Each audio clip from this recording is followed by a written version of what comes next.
Hello everyone, hope you're doing well. It is time for the first update devlog of the season. This is for the December major update, so it's probably going to be coming out pretty soon, and it is for a wonderful French vehicle.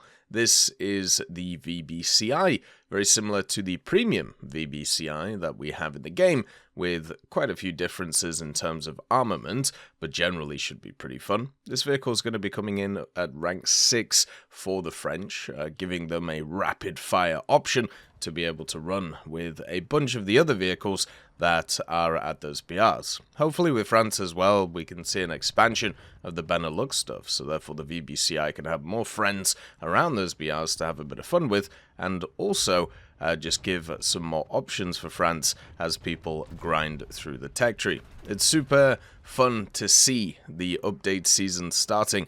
Obviously, there's a lot of cool stuff that's going to come this update, and hopefully you guys enjoy it as much as I do. As always, if you enjoy the videos, make sure to subscribe to the channel and also like the video. Let's get started with the history of the VBCI. In the early 1990s, France launched a program to create a multi-role combat wheeled vehicle. The UK and Germany joined the project, but the joint format failed, and since 1999, France has continued it independently. Giat Industries and Renault received a contract to produce 65 vehicles under the name VBCI, designed to replace the outdated AMX-10P IFV. In 2003 to 2004, 5 prototypes underwent armor and electronic systems tests, 4 in the infantry fighting vehicle variant, or the VCI, and 1 in the command post, which was the VPC. It was initially planned to install a Tarrasque turret, but it did not meet army requirements. The program dragged on for 2 years, with the VBCI receiving a new Dragar turret. Serial production began in 2006 with a steadily growing volume of orders, and by 2010, 630 vehicles had been produced, 520 VCIs and 110 VPCs. Since 2008, VBCIs have been entering service. In combat conditions, VBCI IFVs have been used in Afghanistan. Now, you may be already familiar with the VBCI platform. In War Thunder, we have the VBCI-2, which is, of course, the premium. This VBCI, though, is going to be in the standard tech tree, which is fantastic. So it's going to be available to all players, and also at rank 6, which will be really nice. The major difference between this one and the VBCI-2 is basically the turret.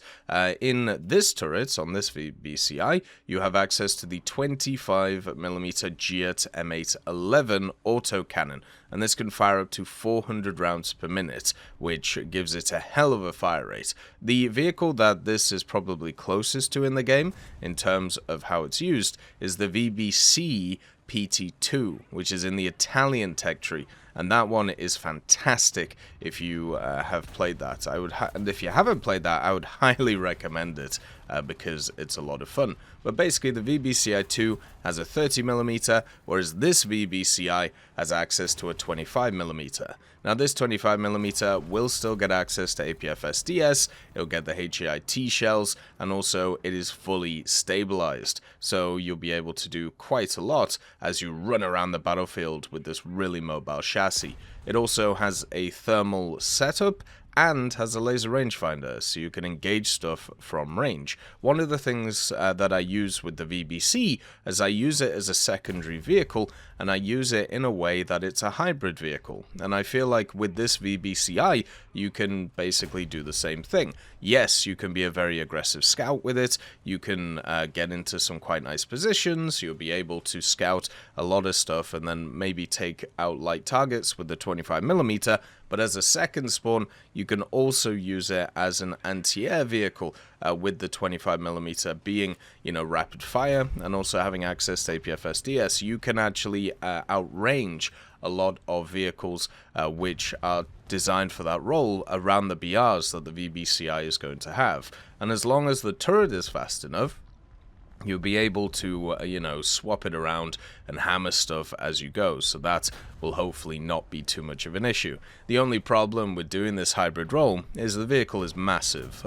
This is a absolutely humongous vehicle, and therefore quite a large target for CAS, so you have to be a bit careful when trying to deal with them. But with the VBC being in the game, the VBC is at 9.3 in the game, so I feel like the VBCI right here is probably going to be about the same. There isn't really a huge difference between them in terms of usability. I suppose the only difference is the VBCI has access to an electro-optical active protection system, which is kind of interesting. It gives it the ability to divert missiles of the semi-automatic guidance, so SACLOS variety, so basically the keyboard-guided ones. And unfortunately, that's not going to be great, right? That's not really that useful for this vehicle. SACLOS missiles you see around this BR, but a lot of them are kind of the... oh no, sorry, I don't think SACLOS are the keyboard-guided ones, are they? Those are the M-close ones, so this one actually might be a little bit more useful, because those are the mouse-guided ones. I might be getting them mixed up, so I apologize, but I'm pretty sure that's the case. I always get them confused, unfortunately, but yeah, that might actually be a bit more useful than I'm giving it credit for, because obviously you have stuff like helicopters, and you have other missile launchers around this, but usually you're getting into that territory where there's laser-guided stuff, so I don't know how that's going to work. It's an interesting system to see though, and obviously the cone will be the most interesting part. It does have some smoke grenades, which is quite nice. Looks like it has 8 of them overall, so you will be able to reposition in this thing. The major problem I've had with these types of chassis though is not kind of going forward. They go forward at a hell of a crack. The reverse is usually a little bit annoying because of the fact that it is so big and it will take you ages to do that good old 3-point or maybe 10-point turn to get out of dodge. So you do have to be a bit careful with that. This is a huge vehicle to say the least, so make sure that you know what you're getting into.